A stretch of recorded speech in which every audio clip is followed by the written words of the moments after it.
And with the first votes less than 2 weeks away in Iowa, former President Trump's campaign is hitting Nikki Haley with a new TV ad in New Hampshire. The ad places Haley side by side with President Biden, comparing her to Biden when it comes to border policies. ABC News political director Rick Klein joins me now for more on that. Rick, what does this ad tell you about Trump's campaign strategy?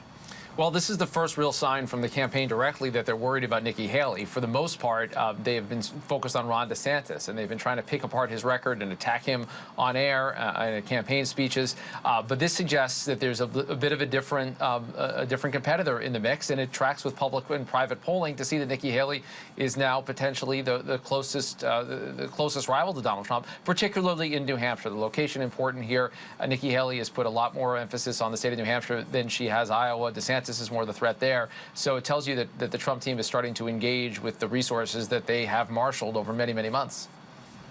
Now, at an event in Iowa, a voter actually criticized Florida Governor Ron DeSantis directly, saying that he thought he was too soft on Trump. Take a look at that moment. Why haven't you gone directly after him? Polls are down. He's, up really high. What do you mean by going directly after? I mean, you're in my viewpoint, you're going pretty soft on it. I think the narrative is this. I think what the media wants is they want Republican candidates to just kind of like smear him personally and kind of do that. That's just not how I roll.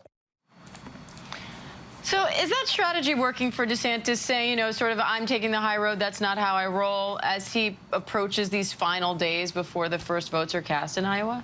Yeah, Diane, it was a striking moment because it seemed to encapsulate so many of the concerns that have been raised about his campaign, not just among members of the media, but many of his own donors and now even Republican voters who were confronting him directly on it. They've wanted him to get more aggressive with Trump. They've wanted him to show that he is the one who can stand up. They know what Trump does to his rivals. And I think DeSantis was pretty honest in saying, look, that's just not who I am. And now the question for voters in a couple of weeks is whether they want him anyway or whether they still view this as a campaign, an active campaign at that, when Trump is as head as much as he is. It isn't clear that another strategy would have worked, but there is some frustration that DeSantis didn't go a little bit harder against Trump from the start. All right, political director Rick Klein. Always great to have you, Rick. Thank you. You bet. Thanks.